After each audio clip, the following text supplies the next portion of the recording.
ಓಂ ವ್ಯೂಹಲಕ್ಷ್ಮೀ ನಮಃ. ನಿತ್ಯಭಕ್ತಿ ಕಾರ್ಯಕ್ರಮಕ್ಕೆ ಸುಸ್ವಾಗತವನ್ನು ಕೋರುತ್ತಾ ಅಮಾವಾಸ್ಯೆಯ ಮಹತ್ವ, ಅಮಾವಾಸ್ಯೆಯ ವಿಶೇಷಗಳು, ಅದರಲ್ಲೂ ಸಹ ದೀಪಾವಳಿಯ ಅಮಾವಾಸ್ಯೆ, ಇಂದಿನ ಅಮಾವಾಸ್ಯೆಯ ವಿಶೇಷಗಳನ್ನು ಯಾವ ರೀತಿ ಪೂಜೆ ಮಾಡ್ಕೋಬೇಕು, ನಮಗೆ ಒಂದು ಸರಳವಾಗಿ ಒಂದು ವಿಶೇಷವಾಗಿ ಆ ತಾಯಿಯ ಕೃಪೆಗೆ ಪಾತ್ರರಾಗೋದಕ್ಕೆ ಏನು ಮಾಡಬೇಕು, ಇನ್ನು ದೀಪಾವಳಿಯ ಲಕ್ಷ್ಮೀ ಪೂಜೆ, ದೀಪಾವಳಿಯ ಅಮಾವಾಸ್ಯೆ, ಅದರಲ್ಲೂ ಸಹ ಮಂಗಳವಾರ ಈ ದಿನ ಬಂದಿರತಕ್ಕಂಥ ಅಮಾವಾಸ್ಯೆ ಬಹಳ ಶ್ರೇಷ್ಠವಾದ್ದು, ಬಹಳ ಪ್ರಧಾನವಾದ್ದು, ಬಹಳ ಪ್ರಾಶಸ್ತ್ಯವಾದ್ದು. ಇಂದು ಅಮಾವಾಸ್ಯೆ 5:54 ತನಕ ಅಮಾವಾಸ್ಯೆ ಇರುತ್ತೆ. ಯಾಕೆ ಹೆಚ್ಚು ಪ್ರಾಧಾನ್ಯತೆಯನ್ನು, ನಮಗೆ ದೀಪಾವಳಿ ಅಂದ್ರೇ ಗೊತ್ತು, ವಿಜಯದ ಅಂದರೆ ಕತ್ತಲಿನ ಮೇಲೆ ಬೆಳಕಿನ ಜಯ, ಎಲ್ಲೋ ಒಂದು ಕಡೆ ನಮಗೆ ದುಷ್ಟರ ಮೇಲೆ ಶಿಷ್ಟ ಶಕ್ತಿಯ ಜಯ, ಹಾಗೆಯೇ ಜಯದ ಸಂಕೇತ ಕೂಡ ದೀಪಾವಳಿ ಆಗಿರುತ್ತೆ. ಇಂದು ಶ್ರೀರಾಮಚಂದ್ರನು ಏನು ಯುದ್ಧ ಮಾಡಿ ವಾಪಸ್ಸು ಅಯೋಧ್ಯೆಗೆ ಬಂದಾಗ ದೀಪಗಳ ಮುಖೇನ ಸ್ವಾಗತವನ್ನು ಕೋರಿದ ಪ್ರತೀಕವಾಗಿ ನಾವು ದೀಪಾವಳಿಯನ್ನು ಆಚರಣೆ ಮಾಡ್ಕೊಳ್ತೀವಿ ಅಂತ ನಮಗೆಲ್ರಿಗೂ ಗೊತ್ತು. ಆದರೆ ದೀಪಾವಳಿ ಅಮಾವಾಸ್ಯೆಯಲ್ಲಿ ಮಹಾಲಕ್ಷ್ಮಿಯ ಪೂಜೆಯನ್ನು ಯಾಕೆ ಮಾಡ್ತೀವಿ, ಯಾಕೆ ಇಲ್ಲಿ ಲಕ್ಷ್ಮಿ ಹೆಸರು ಬರ್ತಾ ಇದೆ?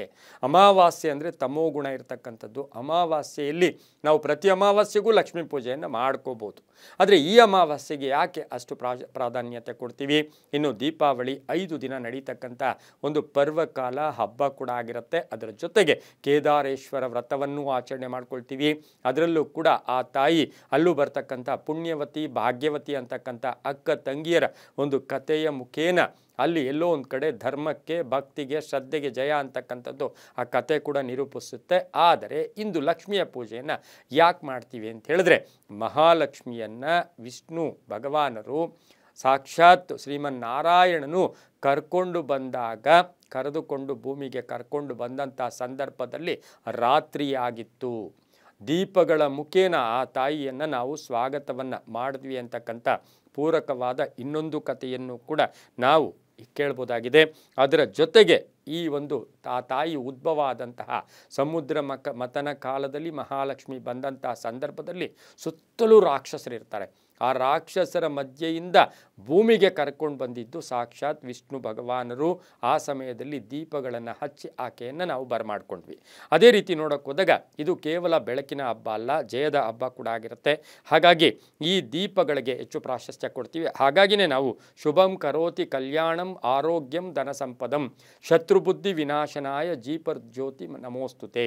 ಶುಭಂ ಕರೋತಿ ಕಲ್ಯಾಣಂ ಆರೋಗ್ಯಂ ಧನ ಸಂಪದಂ ಶತ್ರುಬುದ್ಧಿ ವಿನಾಶನಾಯ ದೀಪರ್ಜ್ಯೋತಿ ನಮೋಸ್ತುತಿ. ತಮೋ ಗುಣವನ್ನು ಹೋಗಲಾಡಿಸಿ ಶಕ್ತಿಯನ್ನು ಕೊಟ್ಟು ಯುಕ್ತಿ, ಭಕ್ತಿ, ನಮಗೆ ಐಶ್ವರ್ಯ ಬೇಕು, ಆರೋಗ್ಯ ಬೇಕು, ಚೆನ್ನಾಗಿರಬೇಕು, ಕೀರ್ತಿ ಪ್ರತಿಷ್ಠೆಗಳಿಗೆ ಭಾಜನರಾಗಬೇಕು, ಸುಖ ಸಂತೋಷವಾಗಿರಬೇಕು, ಪೂರ್ಣ ಆರೋಗ್ಯ ಬೇಕು, ಪೂರ್ಣ ಆಯಸ್ಸು ಬೇಕು ಅಂತಂದರೆ ನಾವು ಇವತ್ತಿನ ದಿವಸ ಮಹಾಲಕ್ಷ್ಮಿಯ ಪೂಜೆಯನ್ನು ಮಾಡಬೇಕು. ಈಗ ಉತ್ತರ ಭಾರತದ ಕೆಲವಾರು ವ್ಯಾಪಾರಿಗಳು ಹೊಸ ಲೆಕ್ಕವನ್ನು ಶುರು ಮಾಡ್ತಕ್ಕಂಥದ್ದು, ಹಾಗೆಯೇ ಹೊಸ ಲೆಕ್ಕಾಚಾರಗಳು, ಇವತ್ತು ದಾನ ಧರ್ಮಗಳು ಮಾಡ್ತಕ್ಕಂಥದ್ದು, ಗೋ ಪೂಜೆ ಮಾಡ್ತಕ್ಕಂಥದ್ದು, ಲಕ್ಷ್ಮಿಯ ಪ್ರತೀಕವಾಗಿ ಸಾಕಷ್ಟು ಲಕ್ಷ್ಮಿಗೆ ಎಲ್ಲೆಲ್ಲಿ ಲಕ್ಷ್ಮಿ ಇದ್ದಾಳೋ ಅದಕ್ಕೆಲ್ಲ ಪೂಜೆಯನ್ನು ಕೂಡ ಮಾಡ್ತಕ್ಕಂತಹ ಒಂದು ದಿನ ಕೂಡ ಇದಾಗಿರುತ್ತೆ. ಇಂದು ಷೋಡಶೋಪಚಾರ ಪೂಜೆ ಇರ್ಬೋದು. ಮಹಾಲಕ್ಷ್ಮಿಯನ್ನು ಇಟ್ಟು ಓಂ ಶ್ರೀಂ ಲಕ್ಷ್ಮೀಭ್ಯೋ ನಮಃ, ಓಂ ಶ್ರೀಂ ಲಕ್ಷ್ಮೀಭ್ಯೋ ನಮಃ ಈ ಮಂತ್ರವನ್ನು ಜಪ ಮಾಡೋದು. ಯಥಾವಿಧಿಯಾಗಿ ನೈವೇದ್ಯ ಸಮರ್ಪಣೆ ಇರ್ಬೋದು. ತುಪ್ಪ ಮತ್ತು ಬೆಲ್ಲದಿಂದ ಮಾಡಿದಂಥ ಪಾಯಸವನ್ನು ಆ ತಾಯಿಗೆ ಇಂದು ನೈವೇದ್ಯ ಇಟ್ಟು ಪ್ರಾರ್ಥನೆಯನ್ನು ಮಾಡ್ಕೊಳ್ಳೋದು. ಯಥಾವಿಧಿಯಾಗಿ ನಿಮ್ಗೆ ಏನು ಶಕ್ತಿ ಇದೆಯೋ, ನೀವು ಕೋಟ್ಯಾಧೀಶರಾಗಿದ್ದರೆ ಅದೇ ರೀತಿ ಮಾಡ್ಕೊಳ್ಳಿ, ಬಡವರಾಗಿದ್ದರೆ ಇನ್ನೊಂದು ಥರ, ನಿಮಗೆ ಕೇವಲ ಧ್ಯಾನದಿಂದ ಪ್ರಾರ್ಥನೆಯಿಂದ ಇಂದು ಸಾಕಷ್ಟು ಆ ತಾಯಿ ಒಲಿತಕ್ಕಂಥ ಒಂದು ಪರ್ವ ದಿನ ಕೂಡ ಇದಾಗಿರುತ್ತೆ. ಹಾಗಾಗಿ ಇಂದು ಓಂ ಶ್ರೀಂ ಲಕ್ಷ್ಮೀಭ್ಯೋ ನಮಃ ಈ ಮಂತ್ರವನ್ನು ಜಪ ಮಾಡ್ಕೊಳ್ಳೋದ್ರಿಂದ ಸಾಕಷ್ಟು ಶುಭ ಆಗುತ್ತೆ. ಅದರ ಜೊತೆಗೆ ಪಿತೃ ಕಾರ್ಯಗಳನ್ನು ಕೂಡ ಮಾಡ್ಕೊಳ್ತೀವಿ. ಅಮಾವಾಸ್ಯೆಯ ದಿನ ಪಿತೃಗಳನ್ನು ಸ್ಮರಣೆ ಮಾಡೋದ್ರಿಂದ ಸಾಕಷ್ಟು ನಮಗೆ ಪಿತೃದೋಷಗಳು ಕೂಡ ಹೊರಟೋಗುತ್ತೆ.